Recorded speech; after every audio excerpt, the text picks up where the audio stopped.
여보, 당신 운동 안 하면 큰일 나요. 제발 헬스장이라도 다녀요. 65세 박미영 할머니는 매일 남편을 재촉했습니다. 68세 남편 박철수 할아버지는 그 말을 듣고 3년째 헬스장을 다녔습니다. 아침마다 1시간 러닝머신, 오후엔 30분 근력 운동까지 열심히 했죠. 그런데 건강검진 결과는 어땠을까요? 혈압은 여전히 140이었고 혈당도 130을 넘나들었습니다. 의사는 약을 늘려야겠다고 했어요. 박 할아버지는 고개를 숙였습니다. 이렇게 운동해도 왜 나는 건강해지지 않을까요? 안녕하세요. 87세 생활의학 전문의 김건영입니다. 저는 수만 명의 환자를 진료하며 놀라운 사실을 발견했습니다. 운동을 열심히 해도 병에서 벗어나지 못하는 분들이 너무 많다는 것이죠. 여러분도 이런 경험 있으시죠? 매일 운동해도 살이 찌는 경우, 헬스장 다녀도 혈압약 개수만 늘어나는 경우, 아무리 건강하게 살려고 해도 계속 아픈 곳이 생기는 경우, 제가 단언합니다. 이 모든 문제의 원인은 단 하나입니다. 우리는 잘 채우는 법은 알아도 잘 비우는 법을 모르기 때문입니다. 오늘 이 영상을 끝까지 보시면 여러분은 앞으로 운동기구 없이도, 헬스장 없이도, 비싼 영양제 없이도 진짜 건강을 얻는 방법을 알게 될 것입니다. 이 정보를 놓치지 마세요. 지금 바로 구독과 좋아요 눌러주시고 끝까지 시청하세요. 여러분, 제가 30년 전 미국 존스 홉킨스 병원에서 연수할 때 충격적인 장면을 목격했습니다. 마라톤 선수 출신의 60대 환자가 심장마비로 응급실에 실려온 거예요. 그는 평생 운동을 해온 사람이었습니다. 그런데 왜 심장마비가 왔을까요? 그 순간 저는 깨달았습니다. 운동은 분명 중요하지만 그것만으로는 부족하다는 것을요. 정말 중요한 것은 몸 안에 쌓인 독소를 제대로 빼내는 것이었습니다. 제 환자 중 한 분을 소개해 드릴게요. 73세 김순자 할머니는 5년간 수영장을 다니며 매일 1km씩 수영했어요. 그런데도 당뇨약은 계속 늘어났고 체중도 줄지 않았습니다. 할머니가 절망하며 제게 말씀하셨죠. 선생님, 이렇게 운동해도 왜 건강해지지 않나요? 제가 할머니의 식습관을 자세히 살펴보니 문제가 보였습니다. 운동 후 보상 심리로 더 많이 드시고 밤늦게 야식도 드시고 계셨어요. 무엇보다 몸에 쌓인 독소를 빼는 방법은 전혀 모르고 계셨습니다. 과학적 사실을 말씀드릴까요? 우리 몸에는 매일 약 3,000가지 화학물질이 들어옵니다.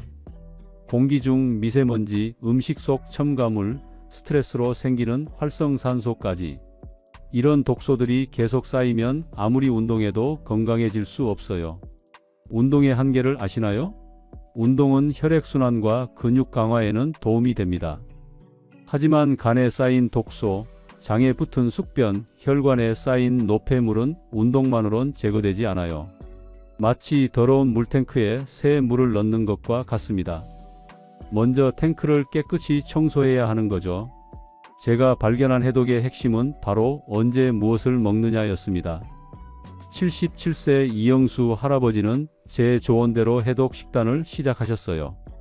운동량은 오히려 줄이고 대신 몸을 정화하는 방법에 집중했습니다. 결과는 놀라웠어요. 3개월 만에 혈압약을 절반으로 줄였고 20년 만에 처음으로 약 없이 잠들 수 있었어요. 할아버지가 말씀하셨죠. 선생님, 젊었을 때보다 몸이 더 가벼워요. 운동을 줄였는데 오히려 더 건강해졌어요. 여러분, 이제 패러다임을 바꿔야 합니다. 무엇을 얼마나 먹는가가 아니라 얼마나 잘 내보내는가가 중요해요.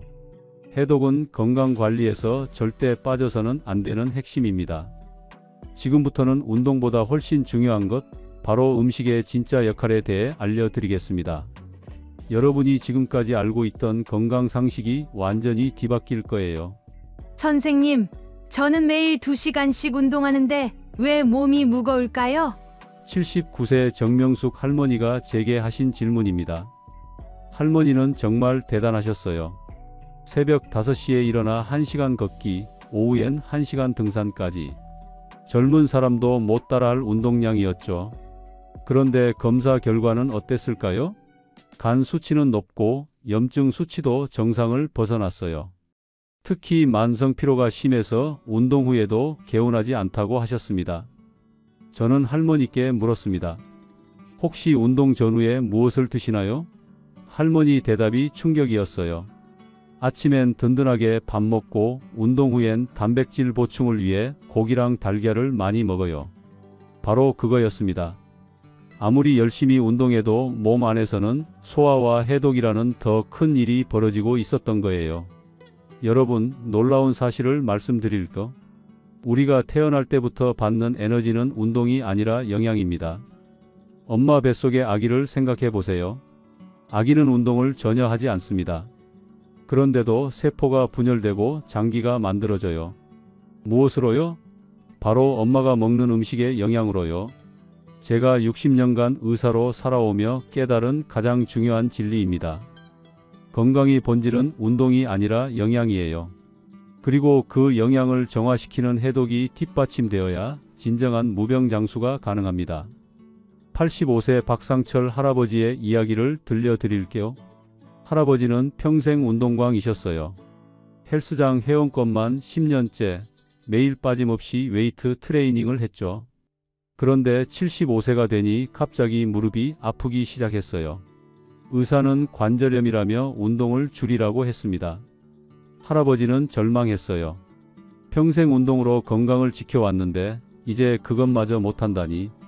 그때 제가 할아버지께 제안했습니다. 운동량은 절반으로 줄이시고 대신 몸을 정화하는 식단을 시작해 보세요. 처음엔 반신반의하셨어요. 하지만 3개월 후 결과는 놀라웠습니다. 무릎 통증이 사라졌을 뿐 아니라 20년간 복용하던 혈압약도 끊을 수 있었어요. 할아버지가 말씀하셨죠. 운동을 줄였는데 오히려 몸이 더 좋아졌어요.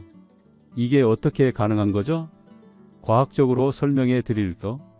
과도한 운동은 오히려 활성산소를 만들어냅니다. 이 활성산소는 세포를 공격하고 염증을 일으켜요. 특히 나이가 들수록 회복 능력이 떨어지는데 과한 운동은 독이 될 수 있습니다. 반면 올바른 음식 섭취는 어떨까요? 자연식품에 들어있는 항산화 성분들이 활성산소를 제거해주고 효소들이 소화를 도와주며 비타민과 미네랄이 세포를 재생시켜줍니다. 이 모든 일이 운동 없이도 몸 안에서 자동으로 일어나는 거예요. 제 환자 중 81세 김영자 할머니는 관절염으로 거의 걷지도 못했어요. 운동은커녕 집안일도 힘들어 하셨죠. 그런데 식단만 바꾼 지 6개월 만에 놀라운 변화가 일어났습니다. 선생님, 30년 만에 계단을 걸어 올라갔어요. 운동은 전혀 하지 않았는데 몸이 이렇게 가벼워질 수 있다니 믿기지 않아요. 여러분, 음식의 진짜 역할을 아시나요? 단순히 배를 채우는 것이 아니라 세포 하나하나에 생명력을 불어넣는 것입니다. 좋은 음식은 약보다 강력한 치료제예요. 나쁜 음식은 운동으로도 상쇄할 수 없는 독이 되고요. 헬스장에서 1시간 운동해서 300칼로리를 소모한다고 해보세요. 그런데 집에 와서 치킨 한 마리를 먹으면 1500칼로리를 섭취하게 됩니다. 칼로리로만 봐도 5배 차이예요. 더 중요한 것은 그 치킨에 들어있는 첨가물과 트랜스 지방이 몸에 독소로 쌓인다는 거예요. 92세까지 건강하게 사신 제 스승님 말씀이 생각납니다. 운동은 몸을 단련시키지만 음식은 생명을 길러준다. 둘 다 중요하지만 우선순위는 항상 음식이다. 지금부터는 실제로 100세까지 건강하게 산 사람들의 비밀을 공개하겠습니다. 전 세계 장수 지역 사람들이 공통적으로 실천하는 놀라운 식습관을 알려드릴게요. 선생님, 정말 100세까지 건강하게 사는 사람이 있나요? 72세 이순자 할머니가 제게 한 질문입니다. 할머니는 매일 약 8발을 드시면서도 건강에 대한 희망을 잃지 않고 계셨어요. 제가 할머니께 말씀드렸습니다. 물론입니다. 전 세계에는 100세를 넘겨도 약 없이 건강하게 사는 사람들이 수만 명 있어요. 할머니가 눈을 번쩍 뜨셨어요. 여러분, 저는 지난 40년간 세계 각지의 장수 지역을 직접 방문했습니다. 그리고 놀라운 공통점을 발견했어요. 이들은 모두 운동을 위한 운동은 하지 않았지만 특별한 식습관을 가지고 있었습니다. 첫 번째 지역, 그리스의 이카리아 섬입니다. 이곳 사람들은 심장병과 치매 발병률이 세계에서 가장 낮아요. 제가 만난 98세 마리아 할머니는 우리는 정원에서 기른 채소와 올리브, 그리고 바다에서 잡은 생선만 먹어요. 가공식품이 뭔지도 몰라요 라고 말씀하셨어요. 놀라운 것은 이카리아 사람들의 아침 식사였습니다. 그들은 아침에 무거운 빵이나 고기를 먹지 않아요. 대신 신선한 과일과 채소, 그리고 허브차로 하루를 시작합니다. 마리아 할머니가 말씀하시길 아침은 몸을 깨우는 시간이지 무거운 음식으로 부담 주는 시간이 아니에요. 두 번째, 일본 오키나와입니다. 이곳에는 100세 이상 인구 비율이 세계에서 가장 높아요. 제가 만난 104세 다나카 할아버지는 여전히 텃밭을 가꾸고 계셨어요. 매일 아침 제일 먼저 하는 일이 뭐냐고 물었더니 장을 비우는 것이라고 답하시더라고요. 오키나와 사람들의 식단을 보면 정말 특별합니다. 하루 중 가장 많이 먹는 것이 고구마와 채소예요. 고기는 일주일에 한 번 정도만 드시고 평소엔 해조류와 두부를 주로 드세요. 그리고 하라치부라는 원칙이 있어요. 배의 80%만 채운다는 뜻이죠. 세 번째, 이탈리아 사르데냐 섬입니다. 이곳 남성들의 평균 수명은 거의 100세에 가까워요. 제가 만난 102세 안토니오 할아버지는 아직도 매일 포도밭을 돌보고 계셨어요. 건강이 비결이 뭐냐고 물었더니 매일 아침 공복에 마시는 레몬 물과 점심때 먹는 올리브라고 하셨어요. 사르데냐 사람들은 아침을 매우 가볍게 드세요. 과일이나 견과류 정도로만 때우고 오히려 저녁을 든든하게 먹어요. 우리와는 정반대죠. 안토니오 할아버지 말씀이 아침에 많이 먹으면 하루 종일 몸이 무거워진다고 하시더라고요. 네 번째, 미국 캘리포니아의 로마린다입니다. 이곳은 채식주의자들이 많이 사는 지역인데 이들의 평균 수명이 다른 지역보다 10년 이상 길어요. 제가 만난 96세 메리 할머니는 70년간 고기를 먹지 않았지만 칼슘 부족이나 단백질 부족으로 병원에 간 적이 한 번도 없어요 라고 말씀하셨어요. 로마린다 사람들의 식단은 정말 단순해요. 아침엔 과일, 점심엔 견과류와 채소, 저녁엔 콩과 현미. 그런데 이렇게 단순한 식단으로도 모든 영양소를 충분히 섭취하고 있었어요. 가장 놀라웠던 것은 최근에 블루존에 새로 추가된 싱가포르였습니다. 도시국가인 싱가포르가 어떻게 장수 지역이 되었을까요? 바로 정부 차원의 건강정책과 시민들의 식습관 개선 때문이었어요. 싱가포르 정부는 가공식품에 높은 세금을 매기고 자연식품은 저렴하게 공급했어요. 그 결과 시민들이 자연스럽게 건강한 음식을 선택하게 되었고 평균 수명이 급격히 늘어났습니다. 제가 만난 88세 리 할머니는 20년 전까지만 해도 매일 인스턴트 음식을 먹었어요. 그런데 정부에서 건강한 식단을 교육하고 자연식품을 저렴하게 공급하니까 자연스럽게 바뀌게 되었어요. 이제는 약 없이도 건강해요 라고 말씀하셨어요. 모든 블루존의 공통점을 정리해보면 이렇습니다. 첫째, 가공식품을 거의 먹지 않아요. 둘째, 아침을 가볍게 드세요. 셋째, 자연에서 나는 그대로의 음식을 드세요. 넷째, 과식하지 않아요. 특히 주목할 점은 이들이 모두 아침 식사에 대해 비슷한 철학을 가지고 있다는 거예요. 아침은 몸을 깨우는 시간이지 채우는 시간이 아니다라는 것이죠. 72세 이순자 할머니께 이 이야기를 들려드렸더니 눈에 눈물이 고이셨어요. 선생님, 저도 100세까지 건강하게 살 수 있을까요? 제가 답했습니다. 물론입니다. 지금부터라도 블루존 사람들의 식습관을 따라 해보세요. 다음은 소화가 건강에 미치는 놀라운 영향에 대해 알려드리겠습니다. 많은 분들이 놓치고 있는 소화의 진짜 의미를 깨달으시게 될 거예요. 선생님, 저는 하루에 5끼를 먹어요. 건강을 위해서요. 76세 김만석 할아버지가 자랑스럽게 말씀하셨습니다. 아침 6시 든든한 밥, 오전 10시 간식, 점심 12시 정식, 오후 3시 또 간식, 저녁 6시 또 정식. 정말 성실하게 드시더라고요. 그런데 할아버지 얼굴을 보니 뭔가 이상했어요. 얼굴이 붓고 눈이 침침하고 무엇보다 입에서 냄새가 났어요. 혹시 속이 더부룩하거나 트림이 자주 나오시나요? 라고 물었더니 그렇긴 한데 많이 먹어서 그런 줄 알았어요 라고 하시더라고요. 여러분, 충격적인 사실을 말씀드릴게요. 많이 먹는다고 건강해지는 것이 아닙니다. 오히려 소화가 되지 않으면 음식은 독이 됩니다. 제가 할아버지께 물었습니다. 변을 보실 때 어떤 모양인가요? 할아버지가 당황해 하시길래 설명해 드렸어요. 변의 모양과 색깔을 보면 건강 상태를 알 수 있어요. 건강한 변은 바나나처럼 노란색이고 물에 뜨는 변입니다. 반대로 검은색이고 무거워서 가라앉는 변은 몸에 독소가 쌓여 있다는 신호예요. 할아버지 변은 어땠을까요? 검은색에 딱딱하고 화장실에서 냄새가 진동했다고 하시더라고요. 과학적으로 설명해 드릴게요. 우리가 음식을 먹으면 위에서 한두 시간, 소장에서 3, 4시간, 대장에서 12에서 24시간 머물러요. 이 과정에서 제대로 소화되지 않으면 음식이 부패하기 시작합니다. 부패한 음식은 어떻게 될까요? 독소를 만들어내요. 이 독소들이 장벽을 통해 혈액으로 들어가면서 온몸을 돌아다니며 염증을 일으킵니다. 그래서 소화가 안 되면 머리도 아프고 피부도 거칠어지고 관절도 아픈 거예요. 제 환자 중 83세 박영순 할머니 이야기를 들려드릴게요.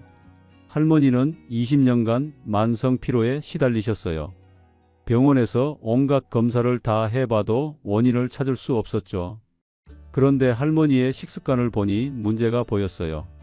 아침 7시에 밥 한 공기, 오전 10시에 빵과 우유, 점심 12시에 또 밥, 오후 3시에 과자와 커피, 저녁 6시에 또 밥, 밤 9시에 야식까지. 위장이 쉴 틈이 없었어요. 제가 할머니께 제안했습니다. 일주일만 식사량을 절반으로 줄여보세요. 그리고 위장이 쉴 시간을 주세요. 처음엔 배가 고파서 못 견딜 것 같다고 하셨어요. 그런데 놀라운 일이 일어났습니다.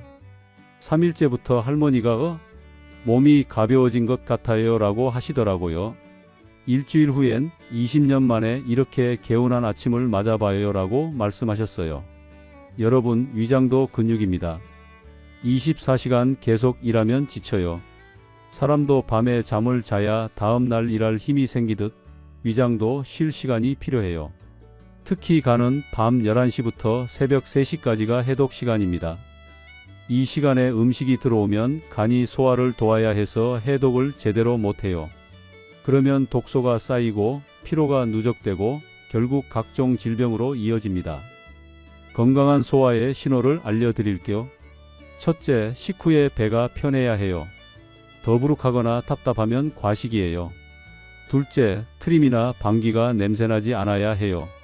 냄새가 심하면 음식이 부패하고 있는 거예요. 셋째, 변이 바나나처럼 부드럽고 노란색이어야 해요. 78세 최순자 할머니는 제 조언대로 소화 관리를 시작하셨어요. 음식량을 줄이고 저녁 7시 이후엔 물만 드셨어요. 그랬더니 놀라운 변화가 일어났습니다. 선생님, 40년 만에 처음으로 변이 물에 떠요. 그리고 냄새도 거의 안 나요. 더 신기한 건 몸무게는 줄었는데 힘은 더 좋아졌어요. 소화 독소와 대사 독소는 정말 무서운 존재입니다. 소화 독소는 제대로 소화되지 않은 음식에서 나오는 독소예요. 이것이 혈액으로 들어가면 만성 피로, 두통, 관절염을 일으킵니다. 대사 독소는 우리 몸의 세포 활동 과정에서 나오는 노폐물이에요.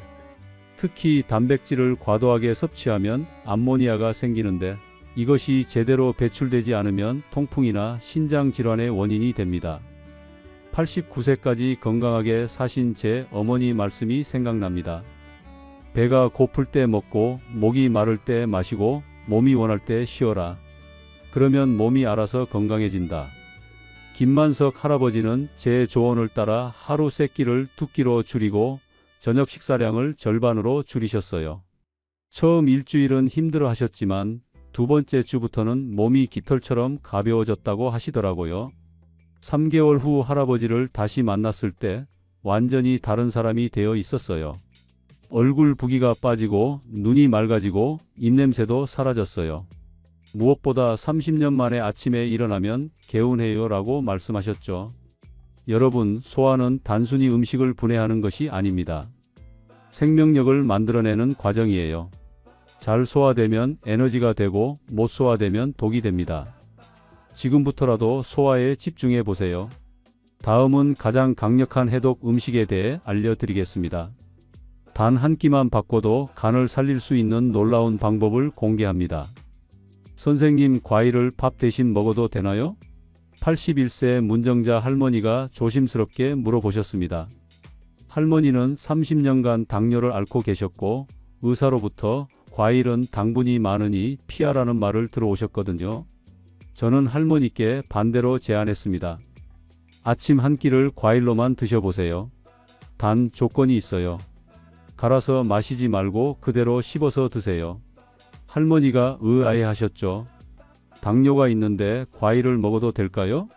제가 설명해 드렸어요. 자연 상태의 과일 당분과 가공된 설탕은 완전히 다릅니다. 오히려 과일이 간의 해독을 도와줄 거예요. 여러분, 우리 몸의 생체 리듬을 아시나요? 새벽 4시부터 낮 12시까지는 배출의 시간입니다. 이 시간에는 몸이 독소를 빼내려고 해요. 그런데 이때 무거운 밥이나 고기를 먹으면 어떻게 될까요? 몸은 갑자기 소화에 에너지를 써야 하니까 해독을 멈춰버려요. 마치 청소하고 있는데 갑자기 큰 짐을 옮기라고 하는 것과 같아요. 당연히 청소는 중단되겠죠. 반면 과일은 어떨까요?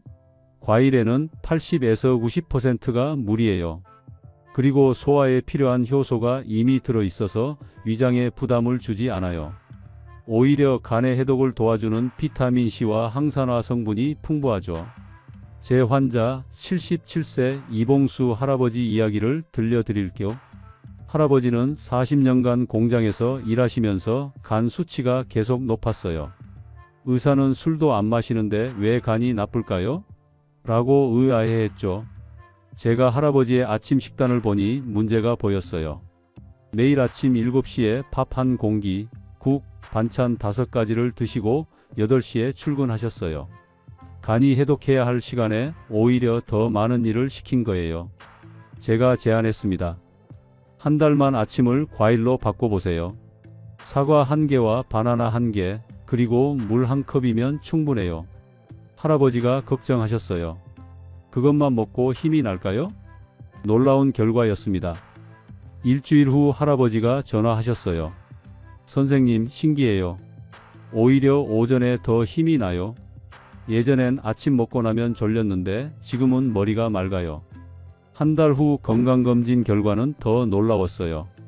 간 수치가 40년 만에 처음으로 정상 범위로 떨어진 거예요. 할아버지가 눈물을 글썽이며 말씀하셨죠. 이 나이에 간이 좋아질 줄 몰랐어요. 과학적으로 설명해 드릴까? 간은 우리 몸의 화학 공장이에요. 500가지 이상의 기능을 담당하죠. 그중 가장 중요한 것이 해독 기능입니다.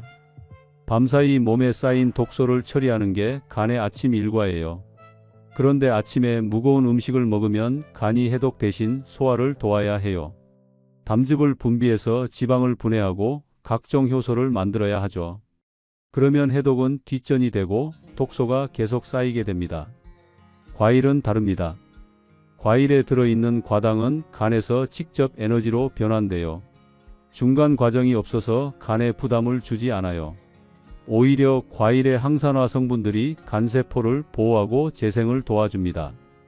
특히 아침에 먹는 과일의 효능은 놀라워요. 사과에 들어있는 펙틴은 장에서 독소를 흡착해서 배출시켜요. 바나나의 칼륨은 나트륨을 배출시켜 부종을 빼주고요. 포도의 레스베라트롤은 간세포를 재생시킵니다.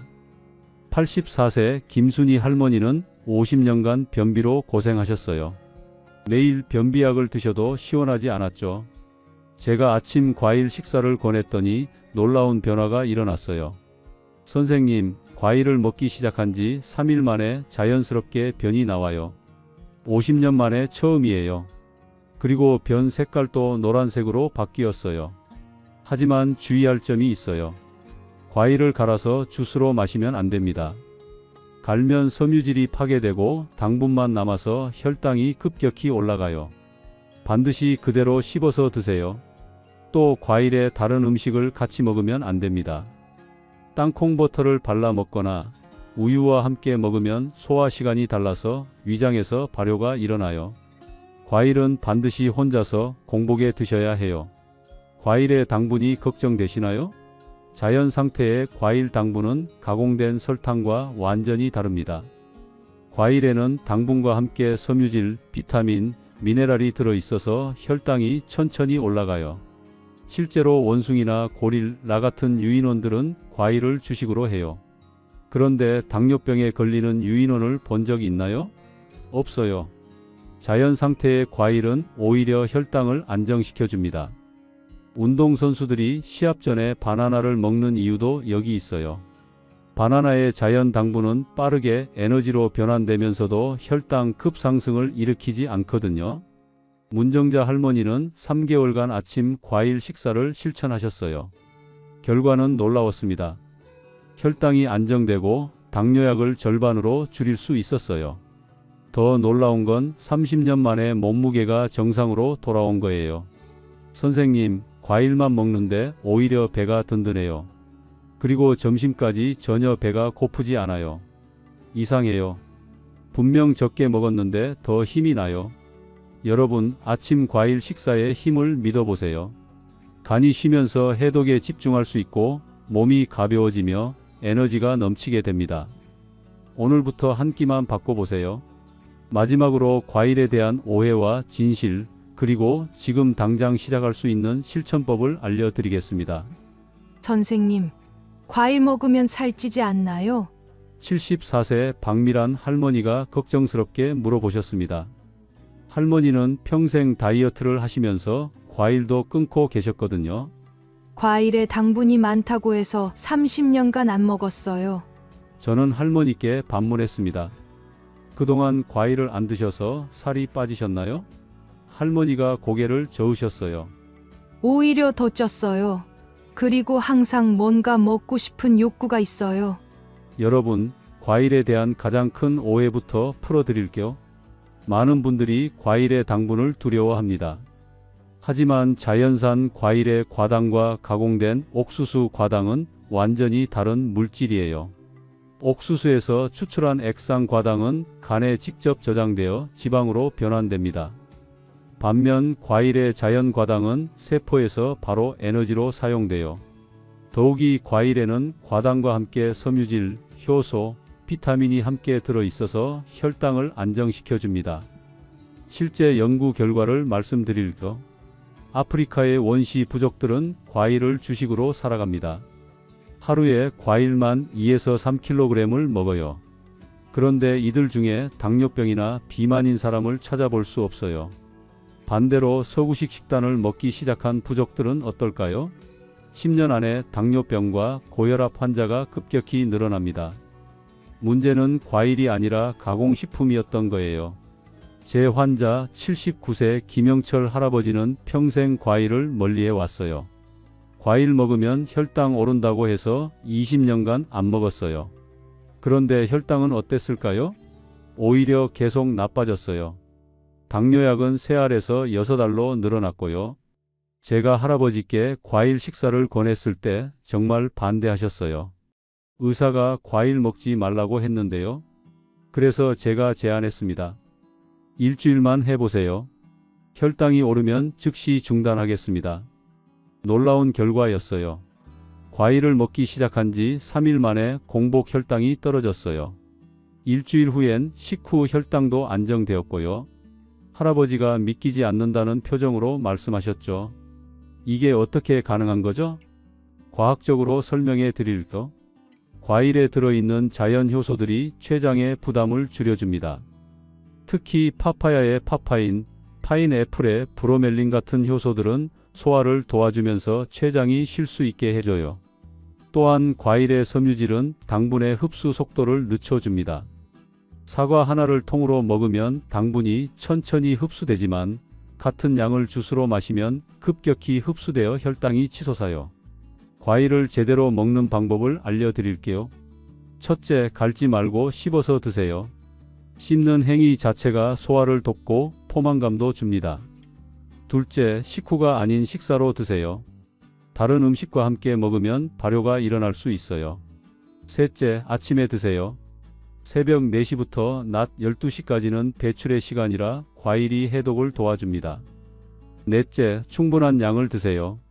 과일 1에서 2개로는 부족해요. 사과 2개, 바나나 2개 정도는 드셔야 포만감이 있어요. 86세 정수님 할머니는 아침 과일 식사를 6개월간 실천하셨어요. 처음엔 이것만 먹고 힘이 날까? 걱정하셨는데 결과는 놀라웠습니다. 선생님, 60년 만에 약 없이 살고 있어요. 혈압약, 당뇨약 모두 끊었어요. 그리고 몸무게도 20kg 빠졌는데 전혀 힘들지 않았어요. 오히려 더 건강해진 느낌이에요. 과일이 해독에 미치는 영향을 설명해 드릴게요. 과일의 수분은 신장의 노폐물 배출을 도와줍니다. 칼륨은 나트륨을 배출시켜 부종을 빼주고요. 비타민C는 간의 해독 효소 생성을 도와줍니다. 특히 감귤류의 리모넨이라는 성분은 간의 해독 2단계 과정을 활성화시켜요. 포도의 안토시아닌은 혈관의 염증을 줄여주고 베리류의 폴리페놀은 뇌세포를 보호합니다. 운동선수들이 시합 전후에 과일을 먹는 이유도 여기 있어요. 과일의 자연 당분은 근육에 빠르게 에너지를 공급하면서도 염증을 줄여주거든요. 그런데 왜 많은 의사들이 과일을 제한하라고 할까요? 안타깝게도 의대에서는 영양학을 깊이 배우지 않아요. 대부분 약물 치료에 집중하죠. 그래서 자연 치유력보다는 약물에 의존하게 됩니다. 하지만 전 세계 자연의학 의사들은 과일의 치료 효과를 인정하고 있어요. 독일의 막스 거슨 박사는 과일과 채소만으로 암을 치료했고, 미국의 조엘 펄만 박사는 과일 중심 식단으로 당뇨를 역전시키고 있어요. 이제 실천해 보세요. 내일 아침부터 과일로 시작하세요. 사과 2개와 바나나 1개, 또는 오렌지 3개와 포도 1송이. 이것만으로도 충분한 에너지와 영양을 얻을 수 있어요. 처음 며칠은 적응이 필요할 수 있어요. 하지만 일주일만 지나면 몸의 변화를 느끼실 겁니다. 아침에 일어나기 쉬워지고 머리가 맑아지고 몸이 가벼워져요. 박미란 할머니는 과일 아침 식사를 시작한 지 3개월 만에 완전히 다른 사람이 되셨어요. 선생님, 30년간 못 벗던 옷이 맞아요. 그리고 뭔가 달달한 것을 찾는 욕구가 완전히 사라졌어요. 여러분, 100세 시대가 왔습니다. 하지만 단순히 오래 사는 것이 아니라 건강하게 살아야 의미가 있어요. 운동기구나 비싼 영양제 없이도 자연이 주는 선물인 과일만으로도 건강한 100세를 맞을 수 있습니다. 지금 시작하세요.